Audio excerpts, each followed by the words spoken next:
This is Mama G. I have my PhD in parental household discipline. Whatever you have in your household, I probably raised it, taught it, loved it, spanked it, punished it, and definitely prayed over it. The West Coast's premier podcast network.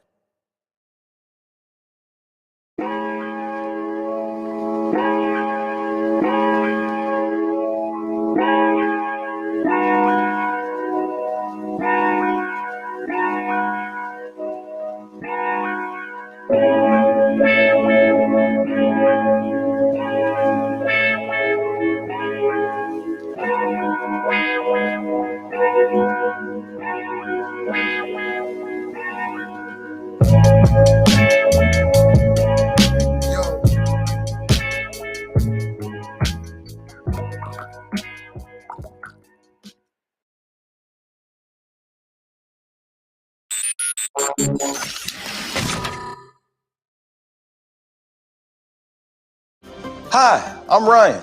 Welcome to Missions Accomplished, where we connect God's resources to his people. We need your help to get the word out. We're here to serve you, the people. So we need you, the people, to tell us what you need. Are you a philanthropist? Does your neighborhood need cleaning up? Did you lose your dog? What do you need? Let us know, because our mission is your mission accomplished.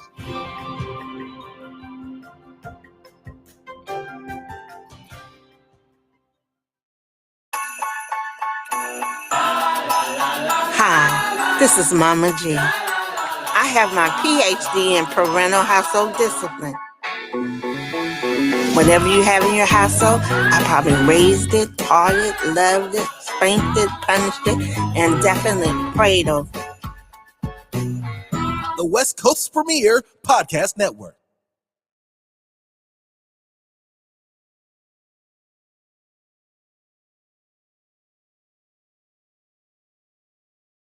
Lift every voice and sing till earth and heaven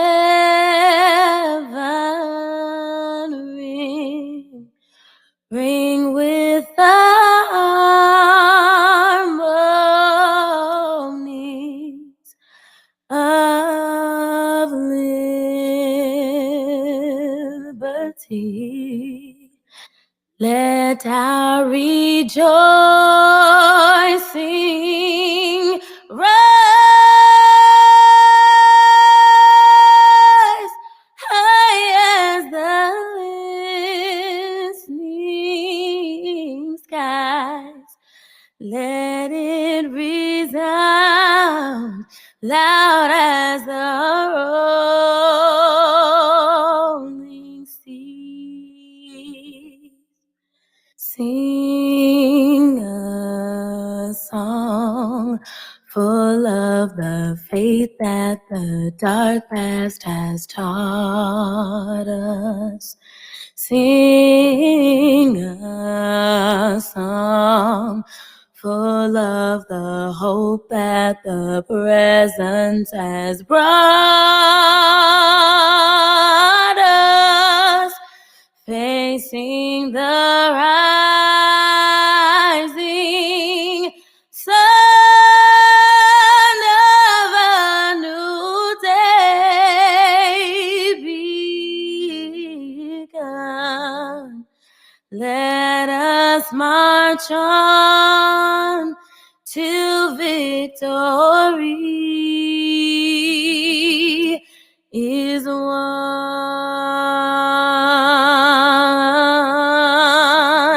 America, America, God shed his grace on thee and crown thy good with brotherhood from sea to shining sea.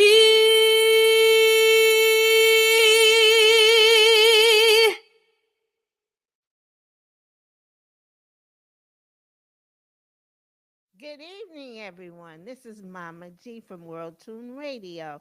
How are you? We have a Christmas show tonight, and we have a special guest. But first, I'm going to do my shout outs, and I'll tell you about our special guest in a few minutes. But I want to talk about some things that we need to talk about, like getting the vaccine. Now, I know some of us are very leery about getting that, but we need to get that. First, I want you to talk to your doctors. No, first, I want you to pray. I want you to ask God to tell you what to do. And then, if He tells you to go talk to your physician, do that. You want to stay alive. You don't want to go because you want to be stubborn. You want to stay alive. And that's what you need to do is go talk to your physician about the vaccine. I understand there is a process of getting the vaccine. First of all, I heard that it's going to be with the people in the nursing homes and the employees at the nursing home, and then it goes to the essential workers, and then from there maybe the city officials and the policemen and the officers and and the emergency people. But we have to be prepared to take the shot. Do you know Dr. Colbert is an African American woman who really invented the shot. She patented the shot. She's from North Carolina, and her team had been working on this vaccine for years. See, every year a team of physicians and scientists, they work on inventing and keeping the vaccine together. They want to have a vaccine for something that comes along in society. So we have to make sure that we stay healthy. I want you to wear your mask, stay 6 feet apart. And this year, if you don't have to go see your relatives, stay at home, get Zoom. Let's be sensible and tell your children that you'll be able to do other things in 2021. But let's stay safe. Now we're going to do some shout outs. We're going to do our birthdays. Hopefully, my producers will put those on the screen for me so I can read them. Iris, Alexander, Chris Creighton, Priscilla, Doc, oh, I can't say that word, Doc, Jaquette, there you go. Rodney Howard, Matt McKay Jr., Anthony Hughes, Christopher Parks had a birthday. One of our own here at World Tune Radio had a birthday. Kevin Weaver had a birthday. Linda Dixon and Charlene Usher will be have a birthday on Christmas Day. And Mrs. Kent Swift, congratulations. You are the bride of Mr. Ken Roberson now.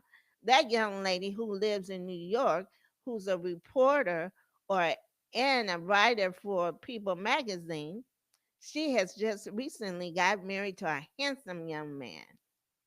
So there, I gave my shout out. So those who I promised I was going to give you a shout out, I did. So, people, please, let's stay safe. Let's use our senses. Let's not say, "Well, I'm going to go see my mother. It's Christmas." Hey, you can be on the plane, and somebody could have COVID, and then you can get it. And then on the way there, on the way home, you can get sick and die.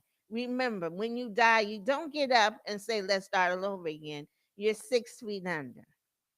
So please, people, let's be sensible. But I'm going to take my break now so my special guest can come on the show. I'll be back. Thank you. Bye bye. World Tune Radio, where the world tunes in.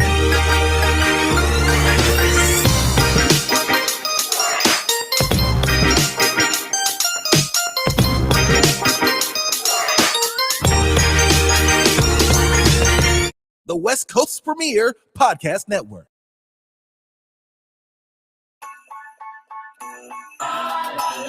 Hi, this is Mama G. I have my PhD in parental household discipline. Whatever you have in your household, I probably raised it, taught it, loved it, spanked it, punished it, and definitely prayed over it. The West Coast's premier podcast network.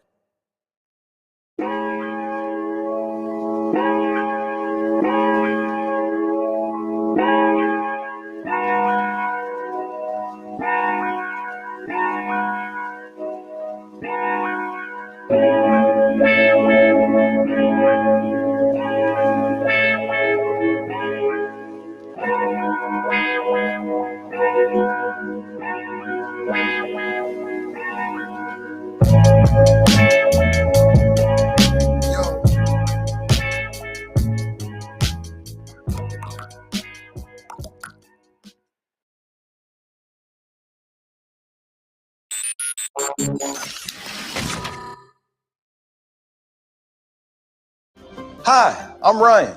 Welcome to Missions Accomplished, where we connect God's resources to his people. We need your help to get the word out. We're here to serve you, the people. So we need you, the people, to tell us what you need. Are you a philanthropist? Does your neighborhood need cleaning up? Did you lose your dog? What do you need? Let us know, because our mission is your mission accomplished.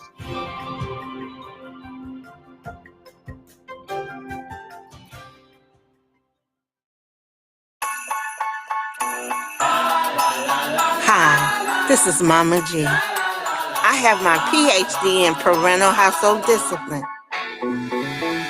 Whatever you have in your household, I probably raised it, taught it, loved it, spanked it, punished it, and definitely prayed over it.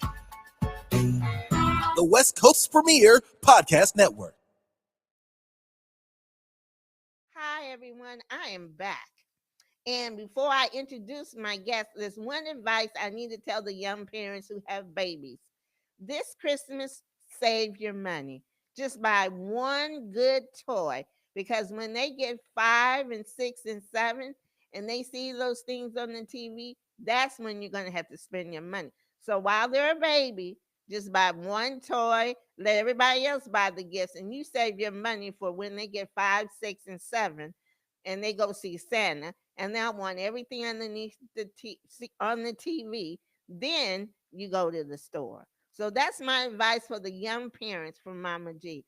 But now let's get to our special guest, which is our new mayor, our historic mayor, Esther Sanchez, the beautiful Latino woman of Oceanside. Her middle name should be Oceanside, because every event that I've gone to, she's always been there.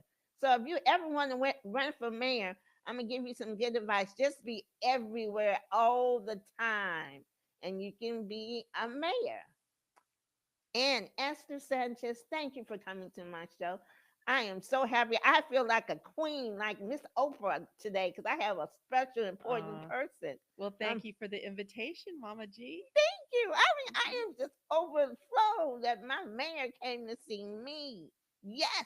Now, I want to talk to you. Well, you give your history about yourself, because I understand that your parents came here in the 50s. Well, my dad came in 37. Oh, He was 7. oh He my. came from Texas with his family, actually 2 families, his mom and dad and brothers, and also his uncle and their family. So they came to Oceanside, and it appears that they already had family in Oceanside So that that came must even have been earlier. so that must have been like a desert then in those days. It was, the 30s. That was the depression, and that's when all the crops were failing. And my folks were farm workers. Oh. I mean, my dad was a farm worker. Oh. So, and their family. Mm-hmm. My dad met my mom in Tijuana. Mm. He heard her. Well, the story is that he heard her singing in church, and I guess he fell in love with her, and eventually she said yes. Eventually, and he brought her. And the first place she lived was before they got married, was in South O. She lived with some cousins in South O, and but she was married at St. Mary's in 1954. The little St. Mary's right there Yes, same St. Mary's. on Lemon Street, right? No, the one that's on Ditmar Oh, and Fairview Denmark. Way. Yes, Yeah. Oh, that one. yes, Oh, okay. yeah, Okay. Because there's a little church over there where yes, St. John is, and that's been deemed as a historic church. yes. It was. It's going to be. I think it's going to be 127 years old soon, Mm. and St. Mary's is going to be 100 years. I think in a couple of years. So they are planning a big to do. Oh. But my folks were married at St. Mary's Ooh. in 1954 downtown Oceanside. There weren't a whole lot of people here. When I graduated from OHS, there were maybe 30,000 people living in Oceanside. When I came to Oceanside in 1977, it was 36,000 Wow. people. Yeah. Well, I graduated in 74, so you came just a little bit after that. So that was cool. Yes, I was a young bride then. I Oh, had no idea. I where came from am LA. I? Yes, exactly, because my mother worked for Motown and my father was in charge of the postal annex in Los Angeles. So Oh, I was that little princess. I had my car. My daddy gave me credit cards to go to college with. So when this Marine and Navy guy asked me to get married, I was like, what is that? I said, I asked my dad, I said, Daddy, you never told me about a service guy. You told me to stay away from the football guys, but never a service guy. So I married, and as you know, I had three children. I adopted one. So I've been in Oceanside for 44 years now, and I have a new career. So I've watched Oceanside grow. yeah. I've watched Yes. Oceanside grow. And you've had an exciting installation, I understand. You had Nala from the Lion King movie sing for Yes, you. yes. That must have That been exciting. AKA, oh, somebody that we know so closely, daughter. well, Yeah.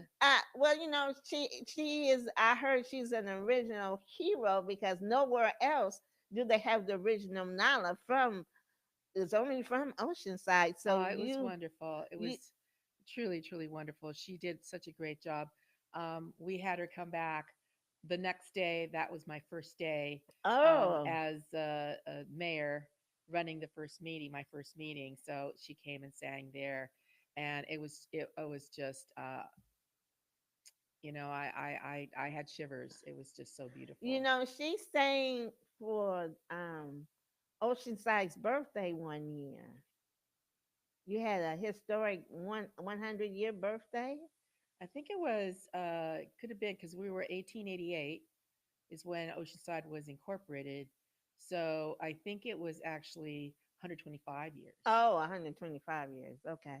But yes, that was really nice of her to do that. Yes, it I was wonderful. It was beautiful. So I must say we have just history. This town is a wonderful town because um, Ethel Buchanan was the first African American woman to graduate from Oceanside High. So we have a quite a bit history. And then her son Mm.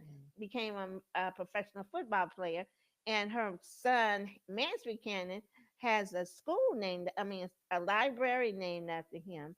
Park and Yes, yeah, yes. yes. So we've had some wonderful history here in Oceanside.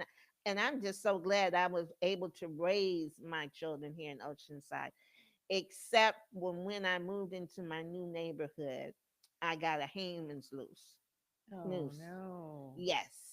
And I never thought I would see that, but I did. But we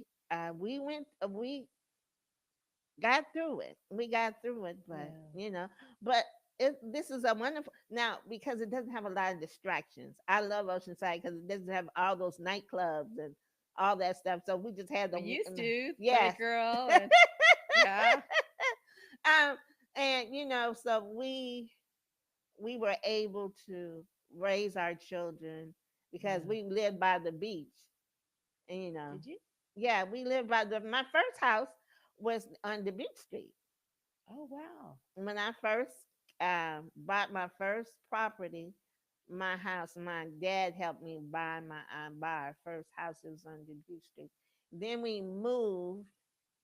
Oh, then we moved over there by the drive-in, and then we finally moved over to the Rancho de Oro Now, the district. drive-in used to be uh, near the Value Fair. Right, right, So it was exactly. right there. Right, right. Yeah. You're right. We moved in.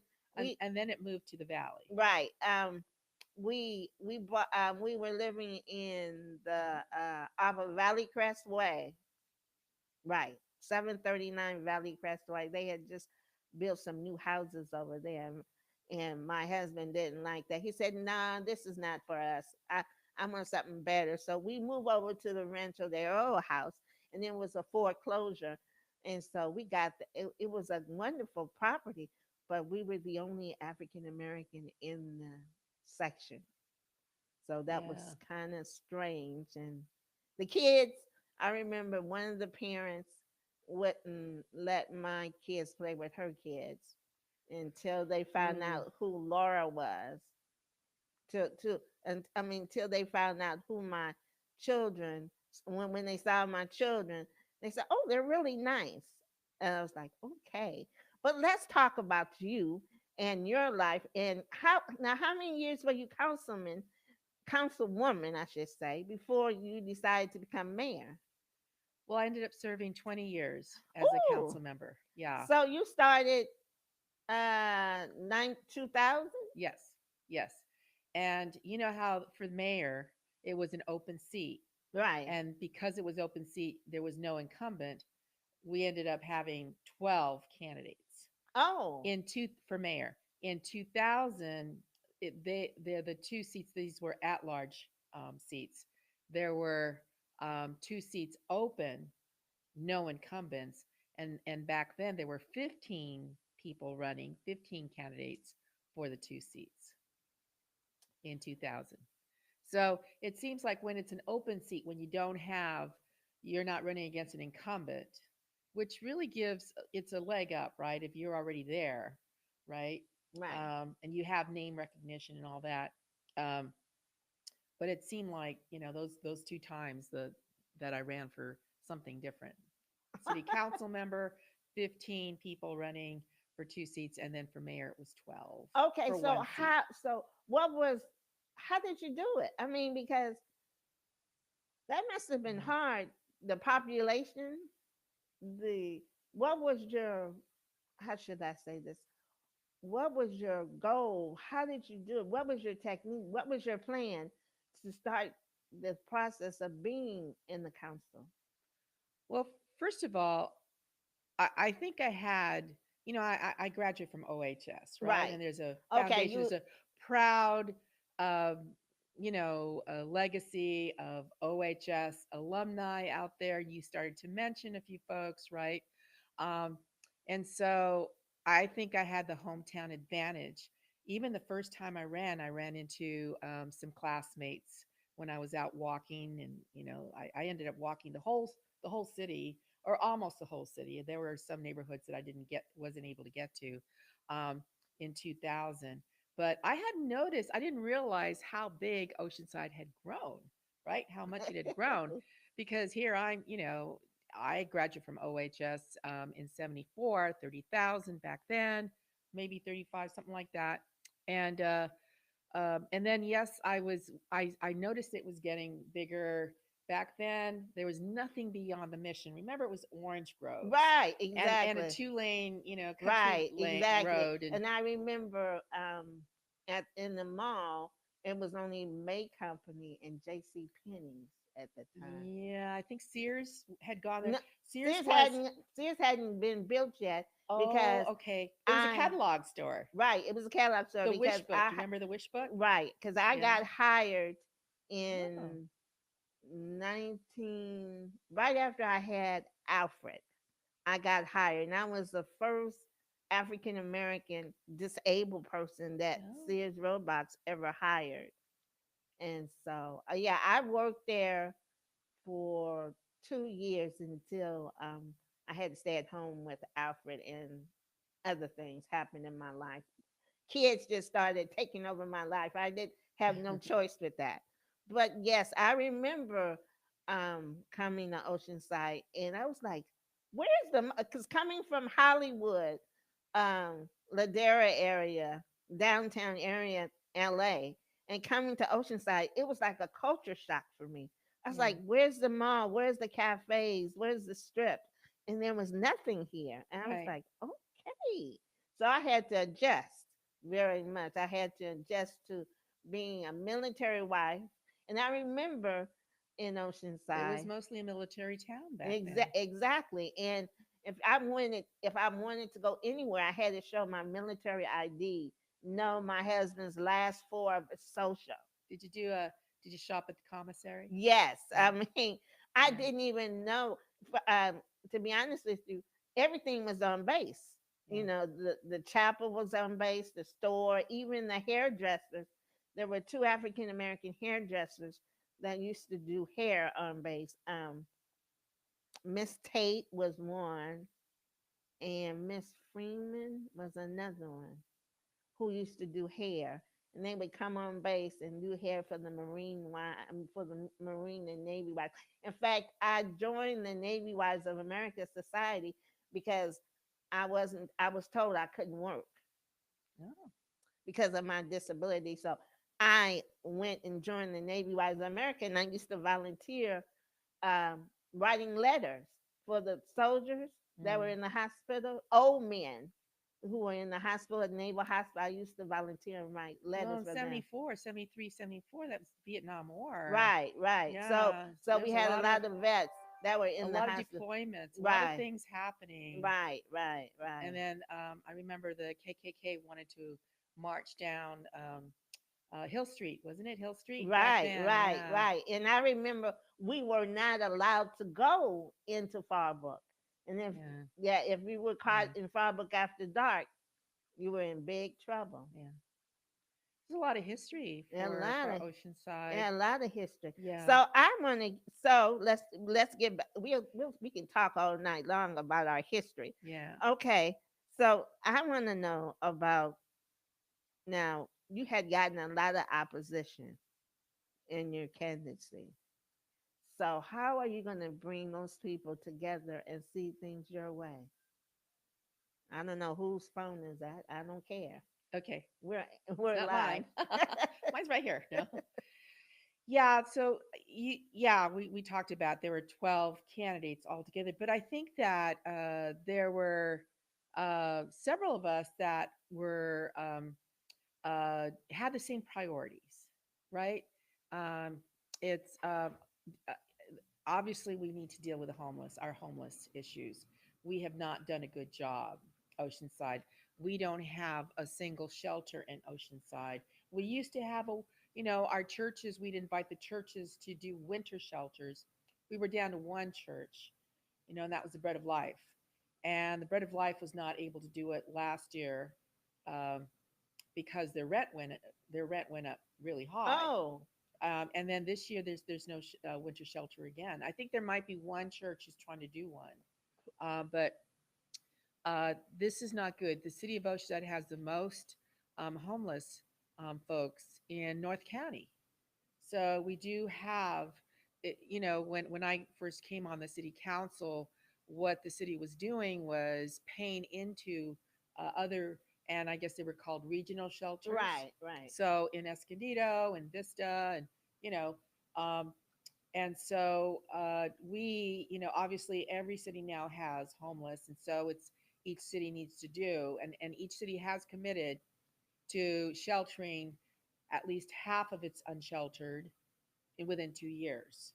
right, So each city is challenged with that. We are in the middle of acquiring the old um, Ocean Shores right. property from Oh, Oceanside Unified, and one of the priorities for that is going to be is a shelter.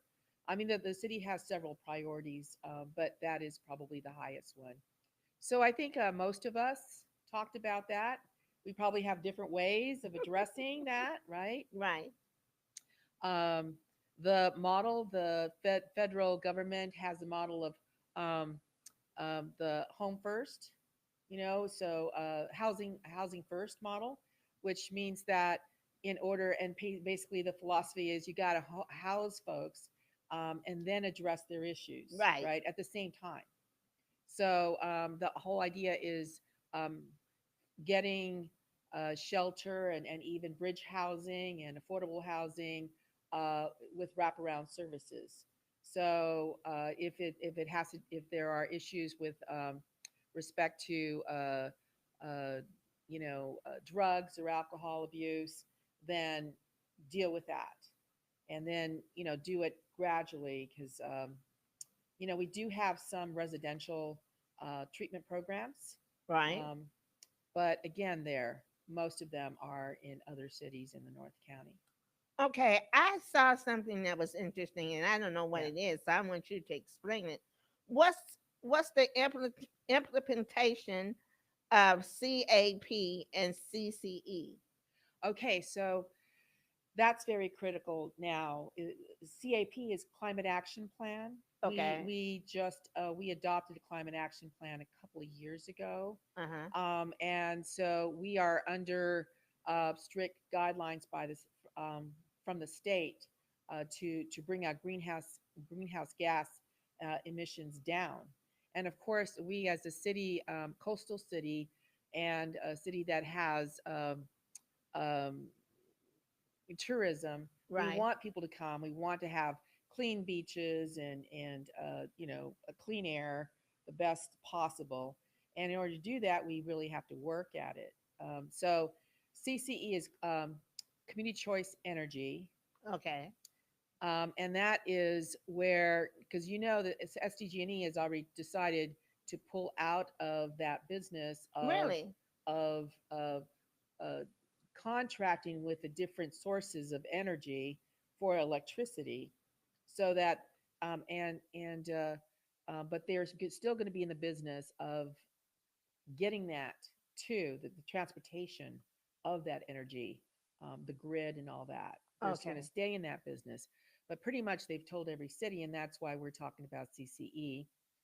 So that would be, you could do it, community choice energy. You can create your own organization, like your own city could go ahead and start having contracts with different sources of energy, wind, you know, uh, you know, uh, different kinds of clean energy, Right. um, s- um, and or you can contract with you know other that are not clean energy, right? Right. I'm hoping that when we get involved with this, it'll be all clean energy, so that way we can continue to get the kind of credits that we need to get. We cannot get to what the requirement is from the state unless we do that. Now I So understand the police chief has retired. What is your goal? What What is your process of getting a new one? Are you going to get someone homegrown, or are you going out of state, or going through a database to get the new chief? So yes, Chief McCoy is retiring as of December 29th. Mm-hmm. He's gone. Uh, the city manager, one of the things that the chief decided to come back to do, because he had retired and then he was asked to come back. One of the things that he said he would work on is ensuring that we had some candidates that could take over once he retired. So Okay. a succession plan, Right. right? Um, and because we have like 215 sworn officers. That's it. For our population, it's pretty small. Yeah, it We really have, is. yes, especially when during the summer, we have tourism, and actually it's more than just the summer. It's spring, it's the fall. Our population grows, but especially during the summer. So we probably have less than one officer per thousand. Mm. But anyway, so uh, as you know, uh, uh, after George Floyd was seen on national television being murdered, Right. um, there was a lot of what I think has been being held back about community concerns regarding police community relations. Now we had been working on that since Chief McCoy came to Oceanside in 2006. But there's still, we still, room for improvement. Obviously, we haven't had, the kind of things that have happened in the rest of the country. Right. Um, but we don't want anything to happen. Well, I remember Chief McCoy wasn't very cooperative about having a citizen review board. Right. And what my sense about it is that we need to start somewhere. Right. And at the last council meeting, we were talking about the Police and Fire Commission and approving their work plan, which included meeting more often. They were actually only meeting quarterly basis. That's only 4 times a year. Well, I've heard about the commission, the Arts Commission. They don't meet, they used to meet every month. All of our commissions used to meet on a monthly basis. As of 2010, during the they call the Great Recession, there were a lot of cuts made. Right, there was. Yeah, and we ended up cutting back on our boards and commissions. I think we had 26, 27 commissions, and now we're down to 13 or something like Yes, that. yeah. So, I think it's time for us to look at to see where we need to bring back that kind of dialogue. Certainly, um, we need to start somewhere, and so I suggested that we start with the Police and Fire Commission, and that even though they now are going to be meeting every other month, they are going to go from 4 to 6 meetings a year. I'd like to see them meet maybe once a month. Will At there be least. a citizen review board? Do you? Are you They gonna? they are already empowered to hold hearings and to do research and to actually request information and make recommendations to the city. So they are already empowered, but um, I don't know if it's because they haven't been able to have their voice heard. Um, I don't think that any public members, community members, ever attend the meetings. And so I think what we need to do is urge the public to come forward, urge the members to listen to what the concerns were from the community and address them. Okay. Start there, and then they can make recommendations to the council. If those recommendations include an independent citizens review board, then that would be how it would come forward. So I'm hoping that to make the board more reflective of the diversity of our community of Oceanside. I don't know if that means expanding the number of members. It's not something I've had a chance to talk to the city manager about, but certainly please contact me if you have ideas on how we can, get this going. I'd like to see it happen as soon as possible. Okay. Where is South Morro Hills? South Morro Hills is a community that if you go to North River Road, I Right. mean College, you go North River, and then it goes out towards east. Mm-hmm. It's that farmland that where you have like maybe 3 or 4 large farms, commercial farms, Right. but most of them are small farms. Okay. And so it's the last farming region in Oceanside. As you know, Oceanside was covered with farms Right. once upon a time. Yes, it was. And now this is the last farmland. So we is have. that why Measure L didn't? That's why you um endorsed no on Measure L. I endorse no on Measure L because we don't need the farmlands to build the kind of housing that we need to build. We still have a lot of infill. We still have places in Oceanside where you can build housing. We're constantly approving, projects. The one business that seems to, I mean, there are several businesses that have been able to work through this pandemic. Right. Construction was determined to be an essential business, Right. right? Right. So that has been going forward, and that department, those departments, building, planning, engineering, have been very busy during this time because people are still going forward on their projects. And I understand we're going to, you have concerns about the racism and justice issues here in the city. Yeah. How are you going to improve that? Because that is a task in itself. Because I know Oceanside used to be a separate wonderful city, but you had certain areas you didn't go into. Yeah, so I grew up in the East Side, Right. right? I was even, I was born at Oceanside Community, just down the street. My dad grew up in the East Side. Right. So he ended up building his house just a block away from where his parents lived, right? Mm. And so when I grew up in the East Side, there were a lot of military families. The East Side had been mostly Latino community since like 1915 or so. But when I was growing up in the East Side, um, there was a significant African American community, Right. and also military families, Right.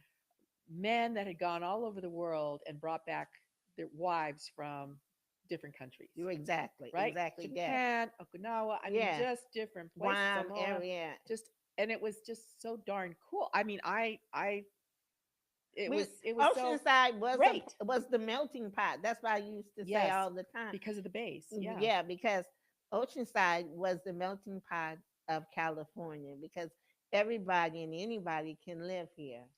Now, I felt, I mean, that it was a really, really good thing for me to have lived, grown up with friends that were from all over. Right. But and unfortunately, there were some friends that would come and go because they'd be stationed Right. elsewhere. Um, but in terms of the African American community, I did not know that there was redlining going on and that there was no other place that you could buy a house That's right. in Oceanside. I Yeah, experienced that. I yeah, experienced that. I mean, I wanted to live in another area, and one realtor told me I couldn't afford there, and I could, but he didn't want me to buy right. over there. Well, but so when finally it was made illegal, redlining became illegal. That's when because I was like, what happened to the African American community in the East Side? It was and it was like, what happened? And that was because redlining became illegal. Right. But I didn't know. I read an article once where Mrs. Buchanan was talking about how she was trying to buy a house elsewhere, and she couldn't. She wasn't allowed to. Mm. So anyway, that was a little bit of interesting history because we have some black churches in the East Side still, Right. and they've been around for many years, Yeah, right? yeah, I think St. Many years, John Missionary Baptist Church was one of the first black churches besides Walker Chapel right? and besides Shiloh that the Buchanans built and founded Shiloh Church Yeah, of God in Christ. Christ, yes, So, yeah, we have a lot of history here in Oceanside. It's yeah. interesting how it's grown. And they're still here. The churches, Shiloh, in fact, Shiloh now has a white pastor. No, huh, Yes, huh, they do. Um, oh, what is his name? But I did meet him. He is a wonderful young man, and he is the pastor of Shiloh Church of God in Christ. And so one well, day I might have him on our show. for me, getting rid of especially institutional racism, right? Right. Systemic racism has been something that I've decided that I needed to do from the time that I went away to college and was asked, How was that? what are you? Who are you? Are you Puerto Rican? Are you black? Are you French? What are you? And I'm like, what? So So you went to Brown University, that. that was culture clash. I mean, culture shock. I know it was. I wanted you to talk about that because that must have been. Well, there were five of us, and at the time, I guess the lingo was Chicanos, right? There were five of us Chicanos in the whole school, That's what I and it thought. didn't, I mean, I had not noticed that I was different, until I got there, and then one guy asked me, or said to me, he was from Beverly Hills. He said, "Oh, I know all about uh, Chicanos, and our maid is Mexican, and she does tortillas for us, so I know all about you all." Oh, And I thought, okay, this is different. So uh, It was like the tail end of the 60s at the Ivy League schools. I went to Brown. And I learned a lot, and I felt that I needed to take a position, and that's what I've been all about since then. How do we end it in ocean? It's an ongoing process. It really is. It's an It ongoing really is. process. We need to invest in our we I mean, not all of our diverse community is in one neighborhood, and that's the thing. We do have three Latino neighborhoods, but we have, we have Philam, we have Samoan, we have, African American, we now have different communities, like even Chinese and uh, Russian. I heard that there's a Russian community that is, like maybe 50 Russians in one small area. Really? It's interesting, right? So, but I take the position that our diversity is something to celebrate, because I think that the times that I didn't think I was good enough, that I wasn't smart enough, that I wasn't going to be able to make it through a good college like Brown, was when I did not believe in myself. Yeah. And when I started to read about our history, Right. right? It was like, and started to think about, my mom worked in a factory, rubber factory, for 25 years. Hmm. She worked the swing shift from 4 to midnight. And she was, she and my dad worked on base as a laborer. Um, they were able to, you know, affect change in the community. They fought for paved streets. That's what I They was fought reading that. for, I was reading about Baldrama that. Park, I Dearborn read Park, about that. I and was so Laurel proud. Elementary, I and was so proud about that. I was like, no wonder she's mayor. Her family started the foundation for her to be you a know, leader here. and it just seemed like, well, that's what people do, right? Right. And so it was just, I always thought politics would be on the side, right? So it was always, okay, I got to figure out what I want to do. What do I want to do? I ended up in law school.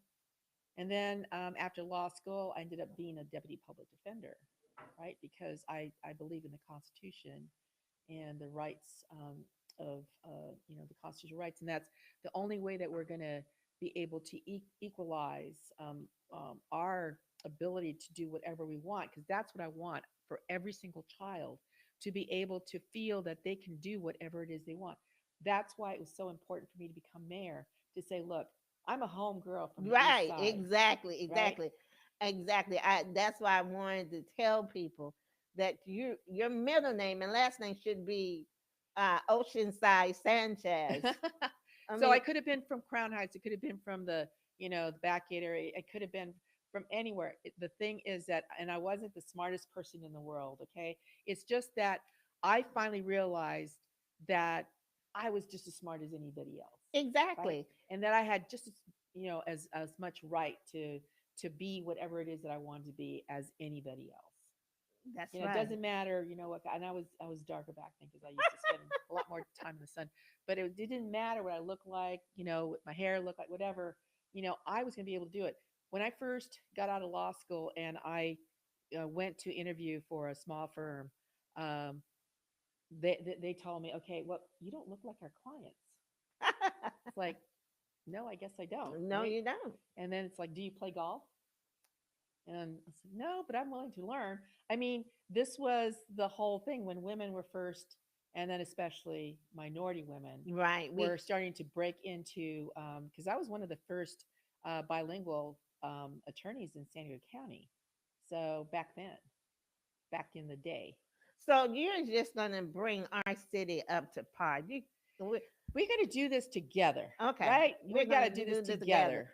Okay, but you're gonna have an exciting term because you get to go to Washington and meet and tell Well, it's going people to be what. virtual. It's going to be by Zoom probably Right? Yeah. this year. Right. But yes, I what I'm excited about is that I already have relationships with many of our electeds, and it's kind of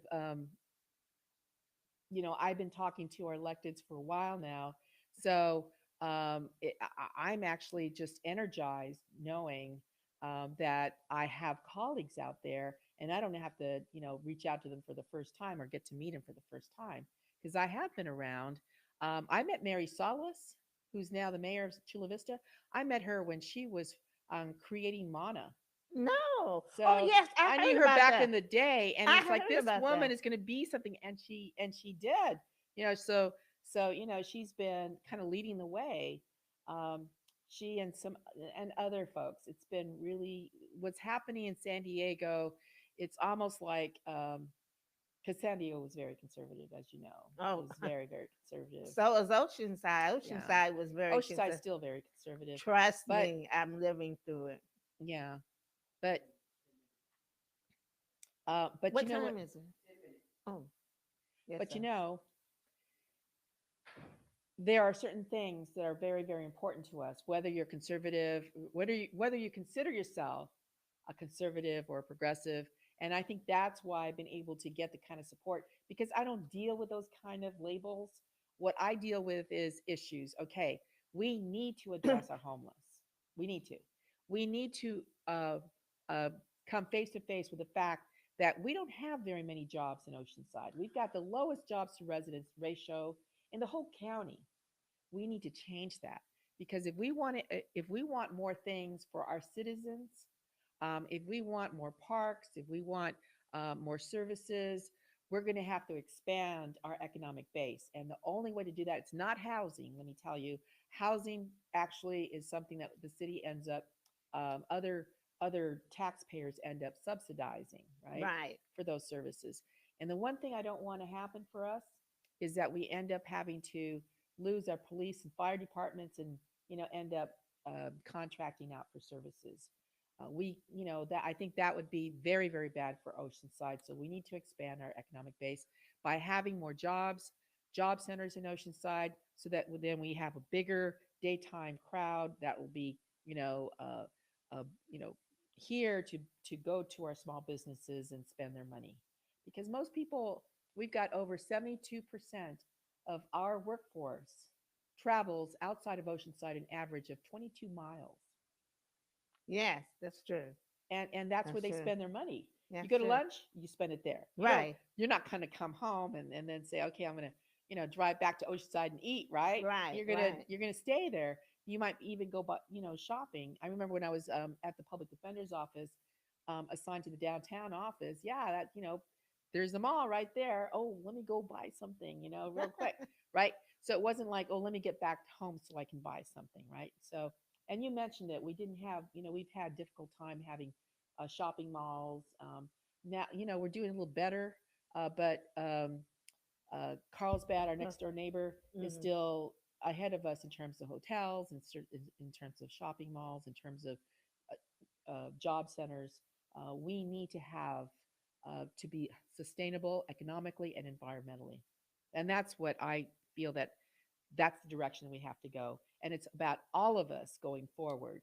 I understand you want more playing fields and rec programs, huh? Yes, yes. Yeah. So Get a you're. lot of calls about that. The Warriors, yeah. No, we've got, we still have a big demand for soccer, but also football.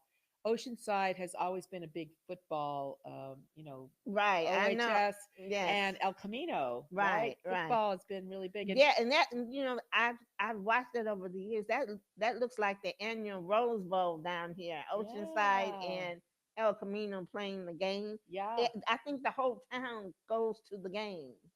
And not only that, pickleball, Yes. right? And people want dog parks. And I mean, these are the kind of calls, emails that we get uh, for football fields. I've got folks calling me, parents calling me saying, look, I don't want my kid playing in the street.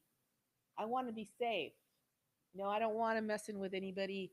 I don't want him to get on drugs or anything. I want him to, he's interested in football. Why can't we have fields? That kind of stuff.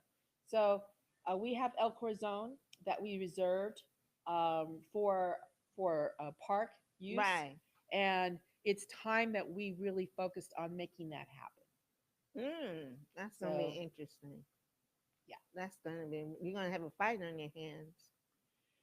Well, I think a lot of folks would like to see that. It's been 10 years and it's time. Yeah. It really is. It really is. Yeah.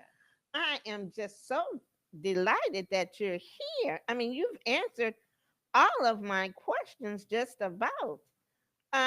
Oh, now your job creation. Yeah. Now, how are you going to fix that and job training? That's well, I think one of my Especially with COVID, we got to take stock. I mean, there are businesses that have closed in Oceanside, yes, I saw and one of the restaurants. It used to be the Breakfast Club downtown.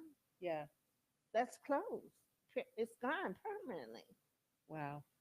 We've had last time that I saw a report, there were maybe a little over 30 businesses that have closed, but then another almost 30 that have opened, and another say 25 that are going to open. So um, I don't, it's amazing that that's happening, right? But there are folks who have lost their jobs, who work elsewhere, and so we need to figure out what jobs we should be focused on, what industries, clean industry, hopefully. Uh, we need to get a consultant to work with us in determining what are the best jobs. What kind of training would we need to have, pair up with Maricosta and Cal State San Marcos, and train, our folks, so that when these jobs are created, that they are for Oceansiders, and that they're good paying jobs, they're livable wage jobs. So that's what I believe we have to do, to be able to make it through this. Now, after COVID, will the public be able to come to the meetings after COVID?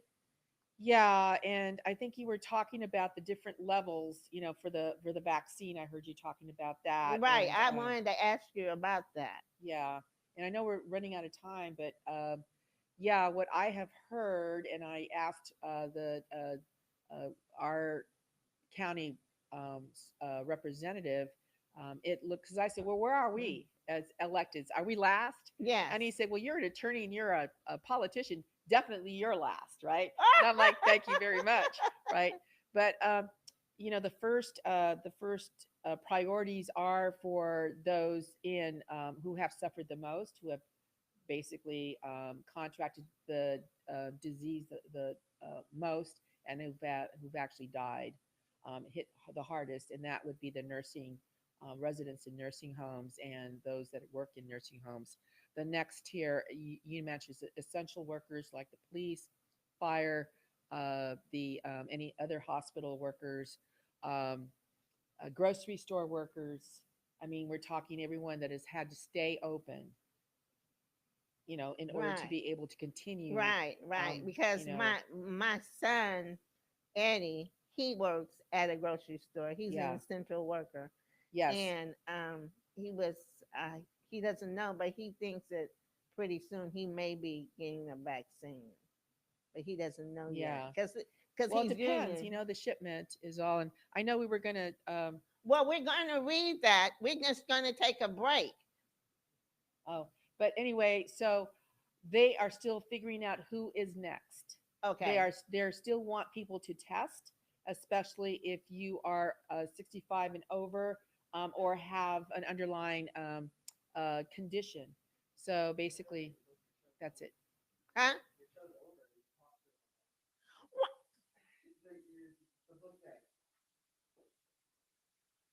Excuse me? The break. We went over the break, right? Why you tell us this? We're are we late? I mean, are we still on the air? Oh my God, we're still talking on the air, and I'm just embarrassed now. Go what to the oh, okay. Now, guess what?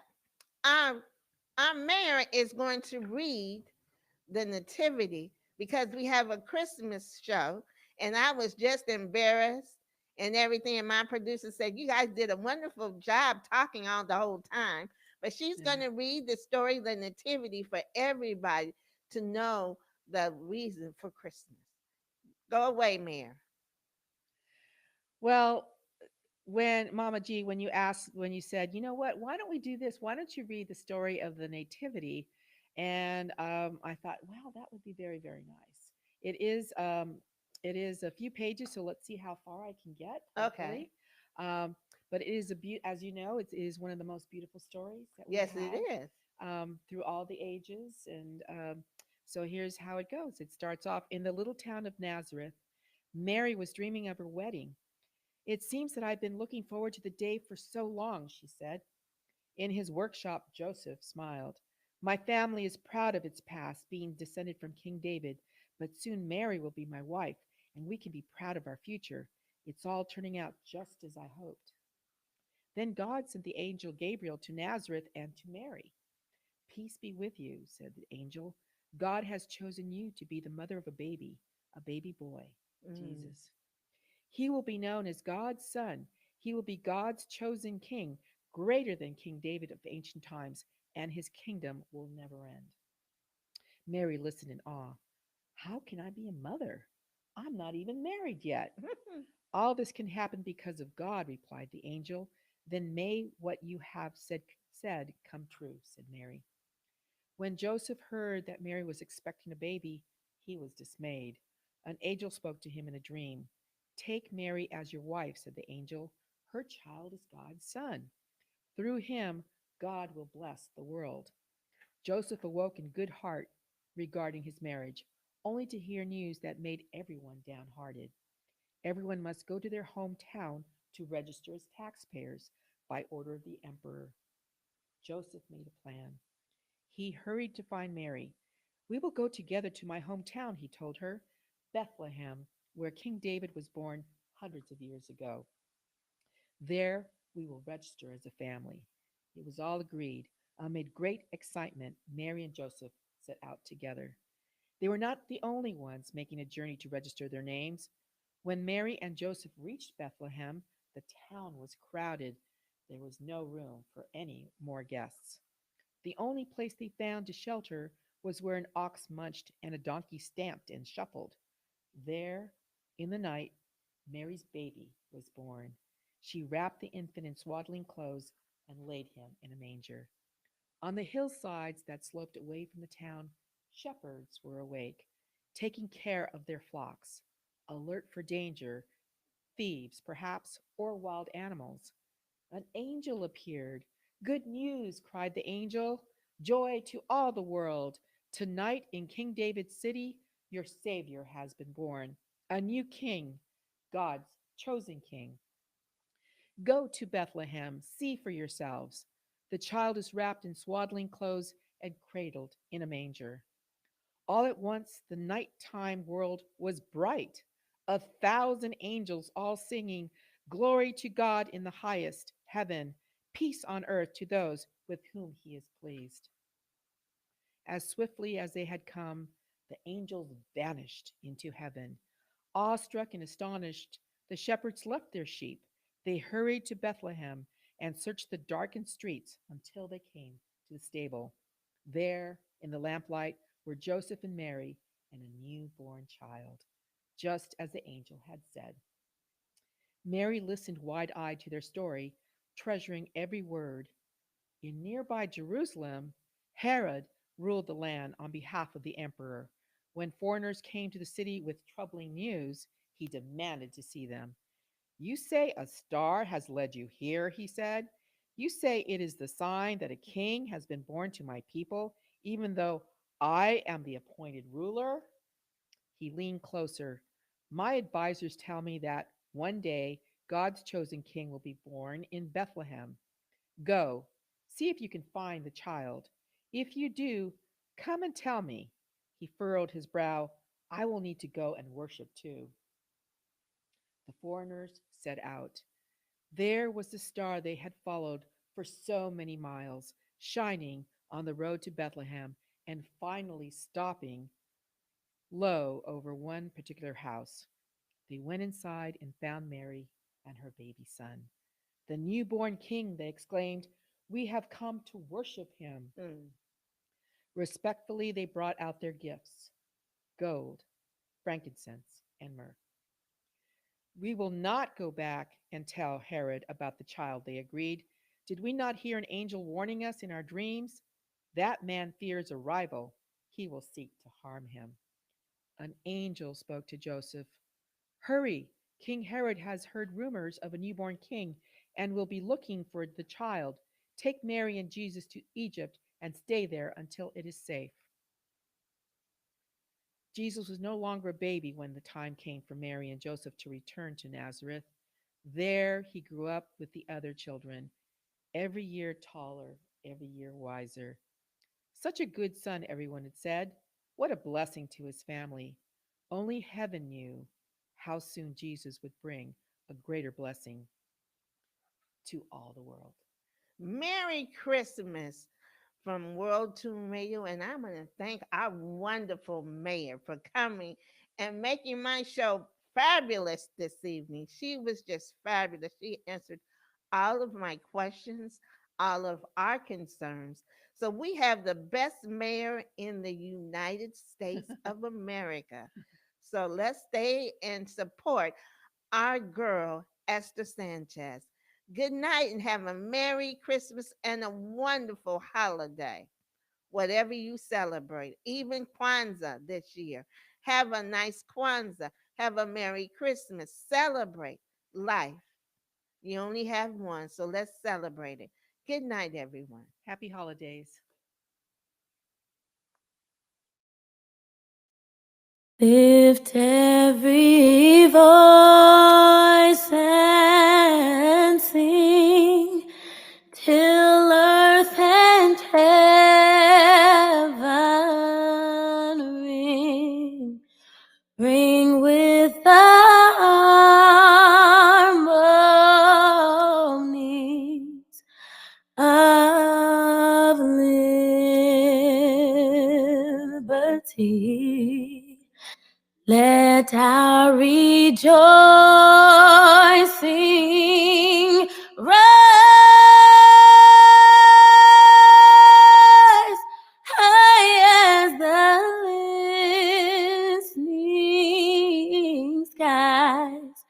Let it resound loud as the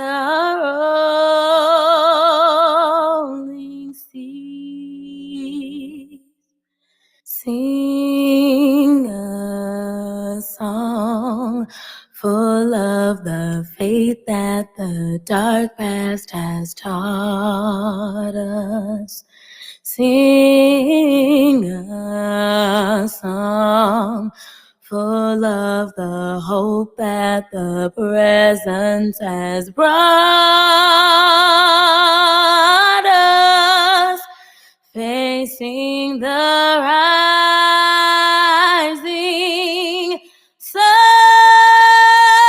of a new day begun. Let us march on till victory is won.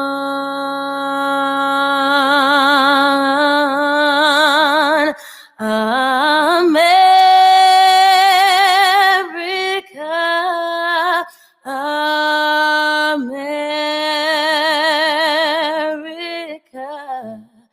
God shed his grace on thee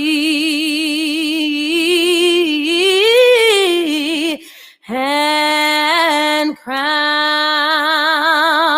thy good with brotherhood from sea to shine.